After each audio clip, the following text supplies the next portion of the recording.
All right, welcome back to NewsWire here on SportsGrid. We have one afternoon baseball game today, 4:10 Eastern, Houston and Seattle. I guess they're playing a wraparound series, but Seattle has won the first three games of that series. They'll finish off today at 4:10 Eastern. Rest of the games under the lights. Let's bring in Jared Hochman for the games under the lights tonight to get a preview, courtesy of Covers. He joins us now here, and certainly the Yankees, Jared, as we start off with them, they're thrilled to get the Los Angeles Angels in town. But how thrilled should they be? They're not scoring runs. It just got swept by the Rays, and somehow this total is 9.5 tonight in a game where the Yankees can't score, and the Angels are actually pitching well. It's Kikuchi and Warren. Those are the two starters tonight, and I suppose, look, this is the Yankees' back-end starter, so I certainly get that. But man, for a team that's struggling to score outside of Judge coming through in the end, what is to look forward tonight to the Yankees? Not much, Craig. As a Yankees fan, too, that minus 196 also seems a little bit high because, like you said, they cannot hit, and anyone is a threat to go right now. I wouldn't be very confident for the team in pinstripes. That's why, actually, my favorite play is for Angels starter Yusei Kikuchi to go over his strikeout total of 5.5. You can get it at plus money at some outlets, which to me seems a little bit crazy. He's kind of increased his total each game, and he's got 8 in his last one against the Braves. But it's for me, Craig, it's about the Yankees. They've lost 5 of 6 and the opposing starting pitcher has gotten 6+ strikeouts 5 times in that span. Judge is hitting a little bit from Bellinger maybe, but the bottom of the order is contributing next to nothing.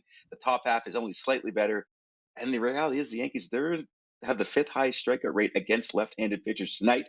They might be excited to face the Angels, but I don't think Kikuchi is going to make it that fun for them, at least to kick off this series. Yeah, hasn't looked good offensively. Feels like the Yankee season is the same every year. It's just this offensive slump at some point. They wake up, they make the playoffs. So let's go to Red Sox Twins here because the Red Sox, man, they needed a win yesterday. They got one against the Cardinals, and the Twins have been surprisingly good to start this season. But the odds are telling us that Boston could potentially win tonight. They're minus 168, total of 7.5. Twins have been one of the nice surprises in baseball. No one pegged them for even sniffing 500, but they've done much better than that. Does Boston continue to get on the right track here, Jared, or do you think that it's just a little fool's gold from what we saw yesterday? I like Boston tonight. You've got a great pitching matchup for them, an advantage with Garrett Crochet against Bailey Ober. So I do like kind of the Red Sox there. I'm again targeting more of a player prop here. I'm looking at Boston's Willson Contreras, 2+ hits plus runs plus RBIs, right around minus 105, even money. He's red hot. He's cashed this prop in 8 of his last 10 games. He's hitting 389 with 11 RBIs and 7 runs in that span. So he's doing it all across the board. And the thing is, you might be worried because Bailey Ober they're facing is a righty, same side thing, not an issue. Contreras hitting 379 off righties in that span. And you look at Ober, this is the big difference. He's off to a rough start. He's got a 5.27 ERA, Mm-hmm. but he also has reverse platoon splits. Righties are hitting 310 off him. So it's not like he's getting the same side of guys out. One of my colleagues, Josh Ingles, actually loves the over here, so thinks Boston has the heavy lifting. So kind of keeping with that same idea, I think against Contreras play a big part tonight in the Red Sox putting another win on the board.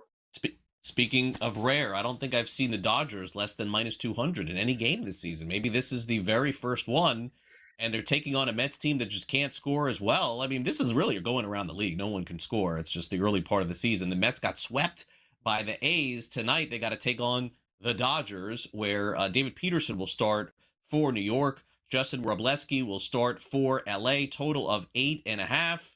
Of course, as long as Ohtani and this lineup is still going for LA, I don't see how they don't score runs. But this, I guess, leaves the door open slightly for a team to win. How can you back the Mets, though, after losing to the A's like that 3 games in a row? I would say, Craig, you can't back the Mets. I'm not going to back the Mets. And, you said no one can score. Well, it's no one except for the Dodgers. The Dodgers can score because they are who we thought they are. They're averaging just over 6 runs a game. They're hitting 290 as a team. And that is crazy because the second best average in the league is 15 points behind them. Like I said, that lineup is slugging. They're crushing everything.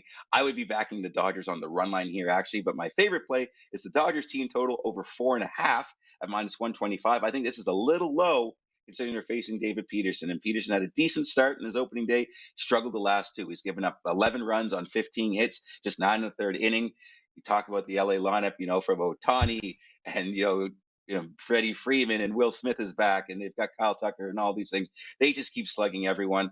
I don't see the Mets putting up any runs to keep up with them either. So if you want to take the run line, the money line too, another one I kind of like if you want to juice this up a little bit more, get the Dodgers to be the first team to score 5 runs. Same idea as the team total, is they'll score Mm. 5 before the Mets do. You can get that around plus 15, 115. So you get, kind of 30, 40 cents of extra value here. But I'd be all over the Dodgers here tonight because also this number seems a little low. And I'm not sure why the Mets are getting this much respect. Wind's blowing out to right field in LA too. So the offense should be definitely in play. Yeah, Freeman and Tucker, left-handed also as well. Also, as Jared mentioned, he likes Willson Contreras, who's been really hot for Boston, over 1.5 hits and runs and RBIs. That's minus 105. Contreras has done a fantastic job for Boston thus far. All right, so Jared, before you go, let's talk a little baseball here for you. And again, you're following the odds and the lines very closely. What's been the biggest surprise for you so far? I mean, outside of what I mentioned, I look at these pitching matchups every day, Jared, and I see this guy's ERA is 1.7, and he's taking on a guy whose ERA is 2.5. Like the league is just not hit yet, as you said, outside of LA. And well, also, I think one of the big things, people aren't hitting that many home runs. That's kind of thing. I don't have the official stat, but I know home runs per game are very much down over the past few years. And as you've seen the way baseball has gone, everything is about launch angles and everything is about hitting home runs. You don't have as many people looking to hit, for contact and get on base, other than, Chandler Simpson, who's having a great throwback to start the year. Hmm. But when you have a bunch of batters that don't really try to get hits, they try to get home runs, and not people aren't hitting home runs, well, then you're going to see a lot of the lower kind of scores. So I think right now, as long as the power outage kind of exists a little bit around baseball, I continue to look at a lot of kind of team unders, or really kind of isolate chances to bet overs when you've got bad pitchers pitching, like your pitchers that are struggling. Is kind of where I'm at with this. But yeah, it's really surprising that you're not getting a lot of offense right now, and I think it's because we're not getting those big long flies that should come as the weather heats up a bit more. Yeah, I mean, Chase DeLauder started off with 5 home runs, and that's like kind of a number at this point. A lot of guys just aren't hitting home runs to start the season.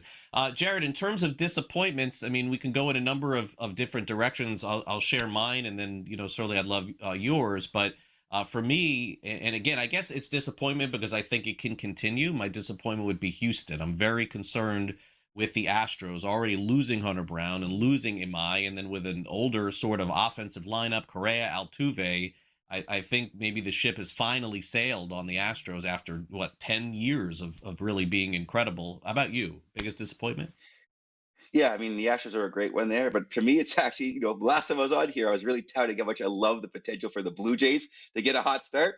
And they really, really fell on their face and disappointed me. I mean, they lost, 5 of 6 to the Rockies and the White Sox. They're another team that cannot hit right now. They're struggling. Springer just got hurt. The pitching staff and the bullpen has been a little issue. Again, plenty of time. And we remember the Blue Jays last year, they were in last place in May, I think, something like that. Hmm. And they kind of turned it around. So there is time. And thankfully, the AL East hasn't been great.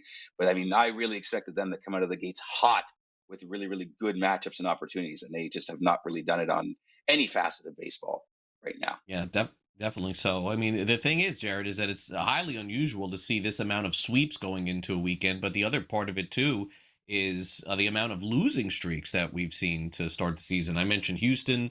We mentioned New York. And of course, the Blue Jays did not get off to a good start as well. But I would guess that those things sort of normalize because every team's going to lose 4 or 5 games in a row over the course of the season, just magnified now.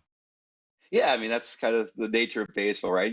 Players, teams, they always come close, but it looks a lot worse, when you start 0 for 13 or you start 2 for 15, right? You don't have any other numbers. 2 for 15 when you've had 150 at bats already, the numbers don't kind of stand out as much right now. And again, if we're really paying attention to everything so closely, so there's a lot of Sure. overreaction potential. Blue Jays do concern me. The injuries are starting to pile up. I mean, the Yankees concern me because it's the same team as last year. So I don't know if we're going to magically see a lot come around. Mets, they've lost Juan Soto right now, but like you said, the Astros, a lot of injuries. Not sure where they're going to get that back from. Yordan Alvarez has been great too, so not sure where that extra umph comes from in these teams. Yeah, me, the Mets looks like are bringing in Tommy Pham. That could be their answer. I see a report there today. All right. Thanks again, Jared. Really appreciate it. We'll catch up again soon. No problem.